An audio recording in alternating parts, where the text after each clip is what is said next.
Untap Upkeep, and welcome back to the channel if you've been here before, and if you haven't, well, hi, and sit back, enjoy the show that we have for you today, because it's going to be one that's probably going to make you laugh and go, I am never sitting at this table. Just no. Just, no, I'm not doing it. And, well, that's okay. This was actually requested by a fellow gamer once again at my local game store. Shout out to Scott, who's a relatively new player. He has seen me do some things, and he's seen what I can do with decks, and he bounced an idea off me, and he said, "What do you got, Buddha Dragon?" And I said, "Well, funny you say that. I got you, fam." So we're gonna take a look at the latest brew coming out of my psychopathic mind and see just why you're probably never going to sit down at this table. So, what do you say? What do you say we jump into this and we see what we got going on here? So, what we have here is a mono blue budget deck that ironically wasn't really meant to be budget, but it is budget. So, let's take a look, shall we? Our commander is Kami of the Crescent Moon. So for double blue, we get a 1/3 spirit that says a very simple line of text. At the beginning of each player's draw step, that player draws an additional card. Now this is not your typical mono blue deck. We are not the typical control mid-range, restrict everybody kind of deck. No. We are a chaotic, what in the bloody world is going on deck. That is what he asked me to do. And this is what I delivered. And so we have a whopping 20. Go away, you notification. No, bad. Stop it. Can you believe the nerve of these laptops and desktops and all these other computer devices trying to give you notifications and things? The nerve. Interrupting a magic video. Anyway, darling. Anyway, let's get back into it, shall we? So, let's jump into our creature package that we're running for this deck. So we have Academy Lore Master for double blue, 2/3, that just simply says, at the beginning of each player's draw step, that player may draw an additional card. Great. But if they do, spells they cast cost 2 more to cast. So I'm giving you a present by giving you an extra card. However, the off for that is it's going to cost you 2 more mana. So, what do you think? Next up, we have a very simple creature, Aegis Turtle. I just wanted some kind of defense going on here. So, some of these creatures in the deck are not like very synergistic or like have much to do with our overall game plan, except for the fact they're there to help keep us, alive. Because eventually people are going to figure out what we're doing and they're going to get tired of us and they're going to try and kill us. Which is funny because I'll tell you something else about this deck in a minute that's going to make you go, why are you like this, Buddha Dragon? Why? Keep in mind, this is on a budget, y'all. I think I could make this a little bit more nasty if I did a little bit more digging into what we're trying to do and found some more pieces here and there. Up the budget a little bit, you could really make this into something if you really felt like it. But Aegis Turtle is just a simple 1-drop, 0/5, protect our health a little bit. Aether Channeler, when he enters, we get to either A, make a bird, B, we can bounce something back to its owner's hand, or C, we get to draw a card. Pretty nice, clean, simple, and effective. Baron, Tolarian, Archmage, when he enters the battlefield, return up to 1 other target creature or planeswalker to his owner's hand, so we get to bounce something. And then at the beginning of your end step, if a permanent was put to your hand from the battlefield, we get to draw a card. Probably not going to be that effective on that part of it, but you never know. Next up, we have a pretty powerful card in my opinion, Rage Conjurer Adept. So at the beginning of each player's upkeep, that player may put an artifact, creature, or land from their hand onto the battlefield. This would not count as your land drop, by the way. So we could technically help people ramp. We are kind of a group hug deck. I mean, we are a group hug deck essentially. Oh, sorry, no, don't mind the blue mage. Don't mind the blue mage behind the curtains. So you can see where braids is going to become kind of an issue that people are not really going to want to keep. Or it's going to be a powerhouse. People are going to go, heck yeah, we like this. Keep that thing alive. Next up, we have Burnished Heart. Everybody knows what Burnished Heart does, especially because it's in several precons. We can sack it to go find a couple of lands. It helps us ramp a little bit. The Dragon Turtle allows us to, when it comes into the battlefield, it's going to come into play tapped, and we could tap something else, and they don't attack during their controller's untapped steps. And the fact that the Dragon Turtle has flash speed makes things pretty nice. We can, being the group hug deck, essentially save somebody from being a TKO in any kind of match at any point in time, as long as we have our mana open. The Jin of Infinite Deceits. So this is where you're going to start to see a little bit of our game plan. We can tap this 2/7 flying Djinn and exchange control of 2 target non-legendary creatures. You can't activate this ability during combat, but that's okay. You notice how it doesn't specify they have to be our creatures. Yep, you got it. This is where the chaos is. We're going to exchange control of some other creatures and just throw them across the board. Oh, wait. You need a creature to block, and you have something terrifying, but you have a way to deal with it, but it has to be on your battlefield. What if we just, sleight of hand? What could go wrong? Next up, we have Disciple of the Ring. So, for 5 mana, we get a 3/4 human wizard that says, Hey 1, exile an instant resources card from your graveyard. And then we get to choose one of the following. Counter target non-creature spell unless the controller pays 2. Probably not going to do that unless it's something that's like back-breaking, board wipe kind of thing, maybe. Or we can give the Disciple of the Ring a +1/+1 until end turn. Probably not doing that one either. Now the next two we might do. Tap target creature or untap target creature. So we can help somebody live by tapping big scary thing that might come their way. Or maybe we untap their big baddie so they can block and kill what we want. Pretty sneaky, don't you think? Clockwork Fox is another one that people actually are going to be more than happy to block and kill. Because whenever it leaves the battlefield, we get to draw 2 cards. But that's okay. Because everybody else gets to draw. Excuse me. Apparently, we are yawning in YouTube world again. My goodness, can we stop? It's not very nice, you know. I hear you. I'll see you out there yawning, and that's not very nice. So let's get back to our foxy friend, shall we? Whenever he dies, we're going to draw 2 cards. Everybody else gets to draw a card. So it's kind of one of those, hey, I'll attack you with my fox guy. You mind killing him? Because then we're all going to draw cards. Most people are probably going to be okay with that. Big Dumb Idiot to block forever is the Charge to the Raging Isle. It's an 0/17. We can give it a power boost equal to however many islands we have, but it also hurts the defense. I highly doubt we're going to get to 17 islands that late in the game. It is possible. We are running 38 land in the deck, but predominantly it's just a Big Dumb Idiot that we can block. We can make it trade with things that we really feel like it. And it essentially has Ward 2. Just the old version of it from, what is it, Zendikar Rising. I'm not even going to try and pronounce the first word of that because I am horrible at pronunciation and very bad at spelling. So we're just going to call this the Coral Tyrant. Deal? Deal. Anyways, this is a beautiful 0/8 2-drop from the 8th of Drift set that I thought would just be a nice way to help keep our life points stable. It comes out early. It comes out and blocks forever, basically.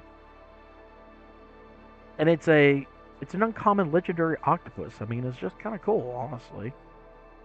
Dungeon Geist, when it enters, we're going to tap target creature an opponent controls. And that creature does not untap during its controller's untap step for as long as we control the Dungeon Geists. Do you know that we can blink this a couple of times or make a couple copies of it? We just have a whole lot of shenanigans. Fogbank, another 2-drop. Defender has flying and prevent all combat damage that will be dealt to and dealt by the fog bank. This means we can block dragons for days. Yeah, you know that new set that's out, Tarkir Dragonstorm, one that I'm a huge fan of.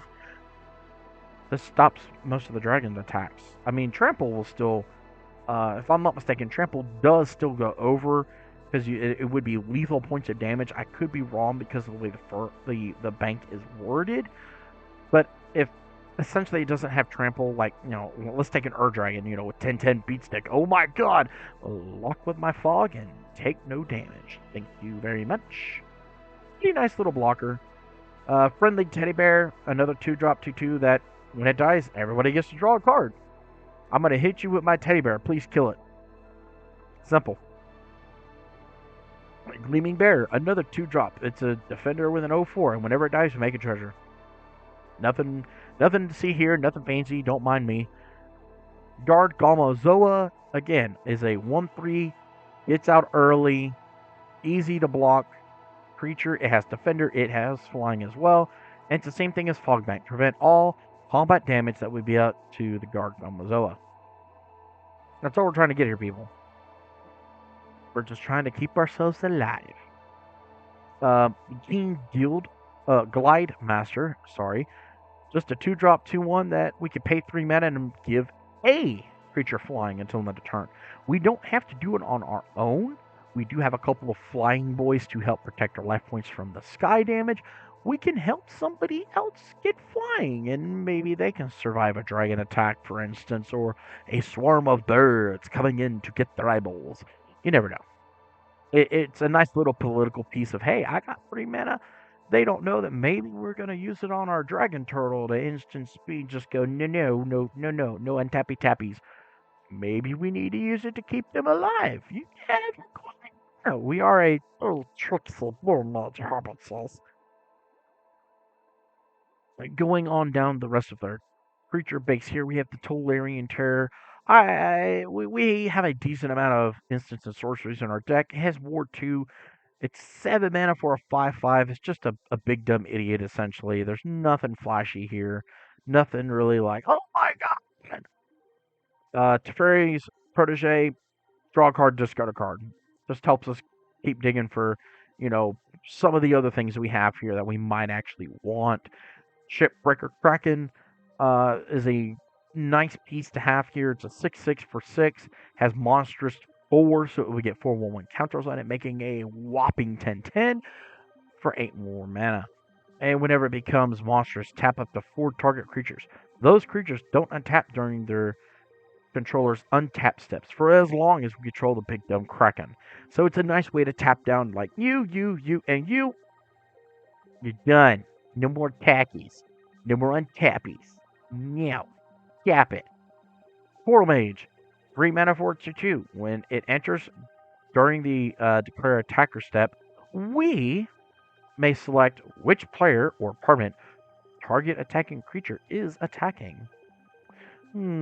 Yes, indubitably. We get to choose where your big bad dragon is going and where it's going to attack. If it's going to attack that little itty bitty Renin 6 or that person's face. You never know.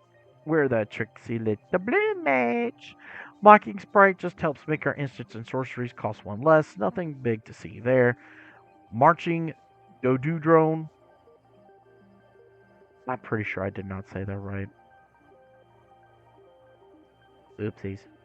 But it says whenever it attacks, each player makes a treasure token. So we can simply go, hey, mind if I hit you for 2 damage? Or can you block it with something that won't kill it? And we're all going to ramp. Is this a problem? Most people probably going to let it go. Me, I'm probably going to try and kill it at some point as fast as I can. I'll get my advantage out of it. When I've had my advantage out of it, I'm going to kill it so nobody else does.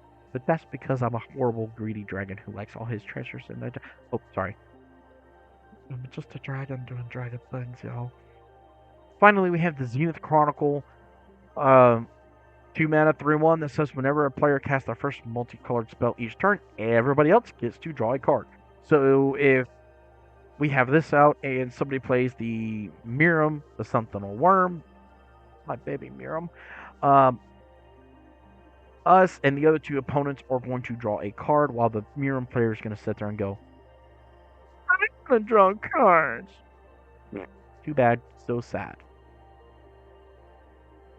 Our sorcery package is pretty simple. We're not running a whole lot. Same thing with our instances. Running deep analysis for some card draw. Modify memory, again, kind of hinting at what we're trying to do for our chaotic mess. We can exchange control of 2 target creatures controlled by different players. And if we controlled neither of them, we're going to draw 3 cards. We don't really care about drawing the cards per se. We're just going to swap them over there. Sound like a plan? Does to me. Shifting Rift has spree, so for blue and extra mana we can do any or all of the following. Exchange control of 2 target creatures, exchange 2 artifacts, or exchange 2 enchantments. So we can start swapping things left and right and just making everybody go crazy, you know what I mean? Yeah, we know what you mean. Finally, we also have Trade the Helm. Exchange control of 2 target artifact, or it's exchange control of target artifact or creature you control, and target artifact or creature an opponent controls. So we can just give somebody something that we don't really care for anymore and take something that they have. And it's very important because there's an enchantment package down at the bottom that might matter. We also have silent departure, sorcery speed, bounce something, and we can flash it back. Nothing really fancy there. I mean, you could put like, if you were going to build this, you could put like Preordain or Ponder or something like that there, and it would be just fine. It's just kind of something a little random that people don't see, and they're going to be like, I'm sorry, this does what again? Why? It may or may not have a reasoning behind it in the end. Our instant packages Domineering Will, so target player gains control of up to 3 target non-attacking creatures until end of turn. Untap them, and they block this turn if able. So we can force something scary from an opponent to stand in the way for another opponent, and they have to block. So there's no way they get around it. This literally says those 3 creatures must block. Kind of funny, actually. Evacuation is our one, quote, board wipe, if you will. We're just going to bounce everything back to everybody's hands. All creatures go back. Bye-bye. See you later. This is one that's always been kind of fun to do. It was a very, very, very, very popular card back when Commander first came out. Has since lost a lot of popularity, and I think a lot of people sleep on it these days. Illusioner's Gambit. So cast a spell only during the declare blocker step on an opponent's turn. So basically, we're going to hopefully save somebody. Remove all attacking creatures from the combat and untap them. After this phase, there is an additional combat phase. Each of those creatures attacks that combat if able. They can't attack you or planeswalkers you control that combat. So we could essentially help save somebody's butt, and because they get another combat, they can't attack us. They get a chance to really, really evaluate things, and hopefully it goes in a way we like them to. Intellectual Offering is just a nice way to kind of make some political deals. Choose an opponent. You and that opponent each draw 3 cards. And then we could choose an opponent. Can be the same opponent. Doesn't have to be, but we can make it the same person. To untap all non-land permanents you and that player control. So we can essentially choose the same opponent for both modes and get both effects. Or we can choose 2 people to gang up on the other guy. Or gal. Or non-binary. Or child. Or whatever the situation is. Could be a dog for all I know. I'm a dragon, so why not? Una's Grace, target player draws a card. And we have Retrace. We can discard a land and cast this from our graveyard. And it doesn't go into exile. It stays in our graveyard.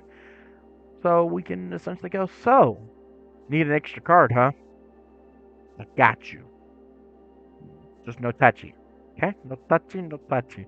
Draw your card, man. Here you go. Albanize.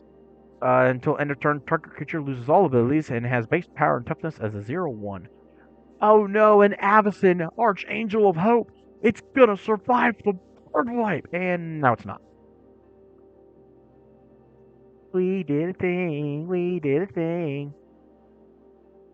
Run away together. We can choose 2 target creatures controlled by 2 different players. Notice it does not say us. And bounce them back to their hand.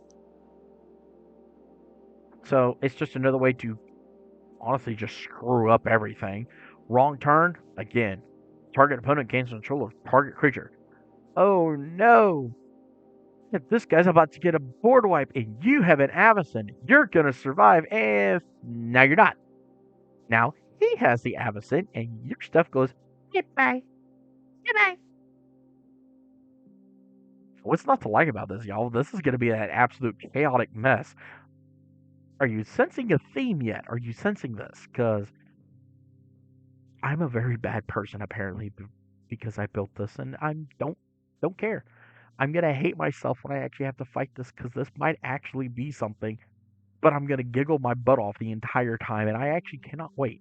Thank you, Scott, for giving me this horrible idea, and I can't wait to see your face when you get to hold these cards in your hands. Let's move forward to our artifact package because it's not quite the same as your nerd just saying.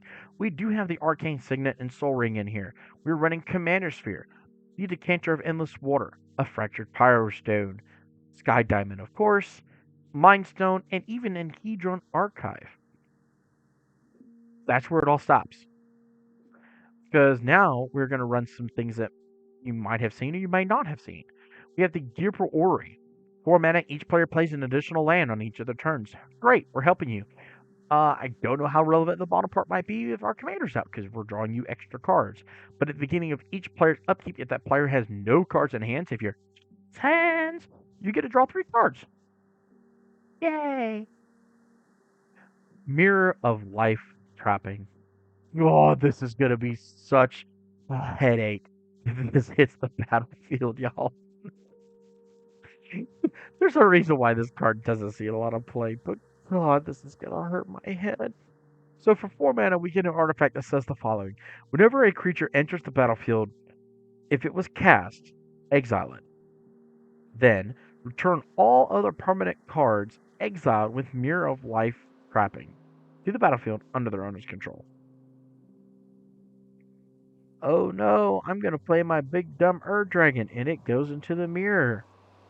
As long as nobody else plays anything, he stays in that mirror, or the command zone at this point, and hooray! Or if you have enough mana and you can start basically essentially storm comboing, things go really, really bad for everybody really, really fast. Kind of half one dozen of another. But if you're trying to keep something pretty spooky on the battlefield, you might can make a deal with everybody to, hey, whoa, do not play another creature, because if you do, that comes in, and unless you have a way to kill it, because I don't, that could be a problem. Did you notice, by the way, we don't run counter spells. We are counter spell free in this deck for a reason. We are also running the Howling Might, essentially our commander, really. Everybody's going to draw an additional card on their draw step. Great. I really love this art, too, by the way. Love this art. That's not the art that I have for the deck in paper, but I do love this art. Covered to Jewel. 6 mana, when it enters, draw 3 cards. Great. Tap, add 3 mana of any one color. Nice. When one or more creatures an opponent controls attacks you and aren't blocked, that player draws 3 cards, gains control of the jewel, and gets to untap it. So essentially, we can bargain a little bit here. Hey, man, we'll help you ramp, draw some cards, hit me for like 1 point of damage. I'll let it come through, and you can have this. Just let me know I want it back. And it's essentially a nice chaotic way to keep everybody fighting over the jewel, because I'm here to tell you, people want that jewel. They want the card draw. They want the ramp. They want it. They want it. They want it. They want it. They want it. They want it. Finally, we also have the Hythalion Rope. So for 2 mana, this artifact is going to come into play. And it cannot be sacrificed, but it has 2 really neat abilities. Tap 1 mana, tap it, Search your library for a basic land card, put it onto the battlefield tapped, shuffle. The player to your right gains control of the rope. So here you go. Or pay 2, tap it, draw a card, and then the player to our right gains control of the rope. Here you go. So essentially, we can pass this around, and everybody can either ramp or draw cards, and we're having a grand old time, right? Right? We're having a good old time? Yeah, Until we hit here, our enchantment package. This is where everything starts to go a little haywire. And this is the centerpiece of the deck, Puka's Mischief. So for 4 mana, we have at the beginning of your upkeep, you may exchange control of target non-land permanent you control and target non-land permanent and opponent controls with equal or lesser converted mana cost. So we can essentially keep taking pieces here and there and just shifting them all across the battlefield. Did you notice all the other things that don't really affect us? So we can keep our stuff. We can give away stuff. We have a couple of ways to get our stuff back. So this is the centerpiece of the deck. And to focus on that, I'm even running Copy Enchantment, which copies an enchantment. I know, self-explanatory, go figure. Or Mirror Maid, which enters as a copy of an artifact or an enchantment. Hooray! So now we can copy the Puka's Mischief and do it 3 times in a turn and just... Yeah, we're a terrible person. We also have Teferi's Ageless Insight to help us draw a little bit deeper, a little bit faster. This one's not really necessary for the deck. It's kind of funny, kind of weird, kind of off the wall. You can swap it out with another copy effect, for instance, if you really felt like it. Dictated Crewfix is basically kind of like our commander. It has flash speed. Everybody's going to draw an additional card. So with our commander, this, and the Howling Mine, everybody's drawing 4 cards a turn. And you would think that would be enough. You would think that'd be enough. You would think we would have enough cards for fruition. So for 6 mana, whenever an opponent casts a spell, doesn't matter if it's instant, sorcery, artifact, creature, planes, it doesn't matter. If you are not going to do anything on your turn, you don't have to worry about this. But this says, whenever an opponent casts a spell, that player draws 7 cards. So, this is out late in the game. Land, Soul Ring, draw 7. Tap Soul Ring, Arcane Signet, draw 7 more. Tap 3, Commander's Spirit, draw 7 more. You can see where this goes, everybody. Like, this is going to get a little nutty. We have Exchange of Words. So, when it enters the battlefield, choose 2 target creatures. For as long as this remains onto the battlefield, exchange the text box of those creatures. So you can make people have, like, some really dumb things. You know, like that 0-5 turtle?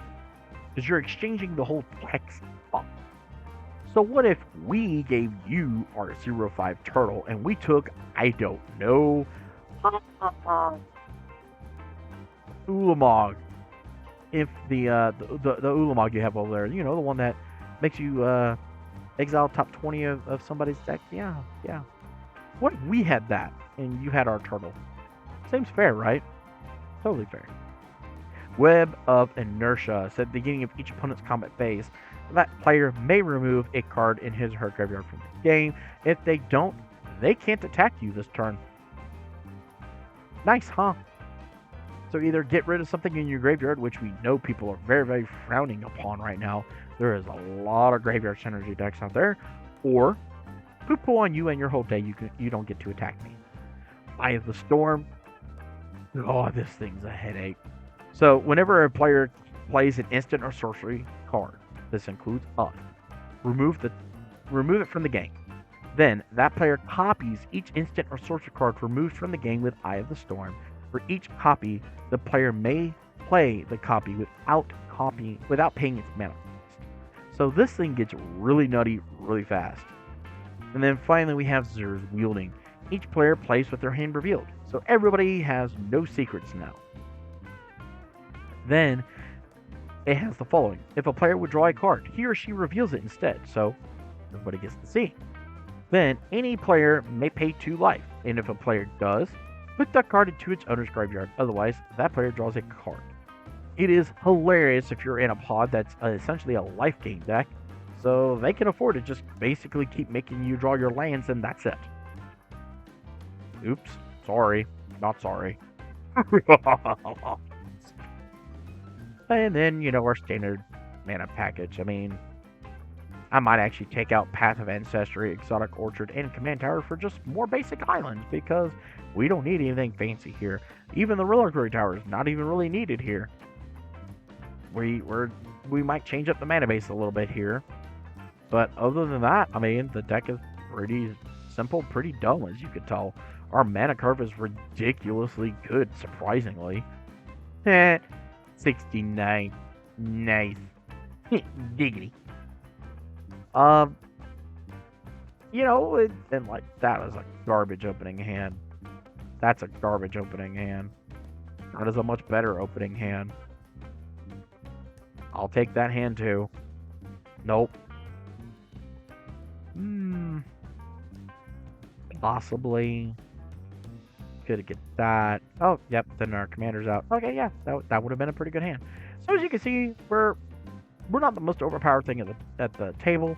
We're running at just about $33 in total for the whole deck. Now, in case you were wondering what the crap we're actually doing here, this is Mono Blue Chaos. He wanted me to build something that has no win condition, which if you actually paid attention, it essentially doesn't. It might could stumble and maybe piece together some kind of weird janky win, but it's not really meant to win, everybody. Like, it's literally meant to just sit there and make you go, oh my god, I hate blue mages. Hashtag not sorry, blue mage. Do blue mage thing. Yay! Blue mage got smooth brain. But yeah, he wanted a group hug deck with a little bit of a chaos theme thrown into it, and I think I delivered. What do you all think? The deck list for this will be in the description below, so you can check this out. You can even follow me on Moxfield if you really feel the desire to, and we could connect there and just go over things. This is one of the most weird things I've ever built, and I'm smiling ear to ear because I can't wait to sit down and shuffle up and see how this actually runs, and probably essentially beat my head against the wall as I'm going, why did I do this to myself? But it's going to be hilarious, I think. I think the deck itself is just grand, and it's going to be wacky. It's probably going to make a lot of people angry because it really doesn't have a win condition. I don't have a way to just, bam, I win the game. This is not stacks. This is not prison. This is not counterspell.deck. This is literally, what in the bloody world are you doing? Why did you give him my Avacyn? I needed that. Well, I thought he needed it instead. You're essentially going to play for second place at any pod because you're going to try and help out whoever you feel is going to be your best buddy. And it's like, yeah, sure, I'll give you second place, whatever. I'm going to kill these guys real quick. And maybe you can pull a win out of your butt. I don't know. It's not really made to win. But hey, let me know if you build this deck and you actually get some wins out of this, or if you just get hated out of your pod. Because that's probably what's going to happen. This is so stupid. I love it. I love how stupid this is. Y'all, please like, share, subscribe. Show me some love. I love all of you. And let me know what you think about my insanity here. Don't forget to ring that bell so you can keep an alert on everything I do. Check out some of the other videos. Any of the deck techs, all of them should have a deck list in their description that takes you right to my actual Moxfield account that you can come and look at and go, you're insane. Yeah, man. So, show me some love, y'all. Show me some love. I can't do this without y'all. So, thank y'all. I love y'all. Yeah, like, share, comment, subscribe. If you're watching this, please subscribe. It doesn't hurt. Subscribe to the channel. Show me some love. I'll show you some love back. And let me know, is there some other deck that you want me to build? Is there something you've been tinkering with in your mind and you're not sure how to make it become a reality? Maybe you need a little bit of insanity. I have been the Buddha Dragon. Don't forget, rub that belly for mana, and may your games always be filled with magic. Until the next time, peace out.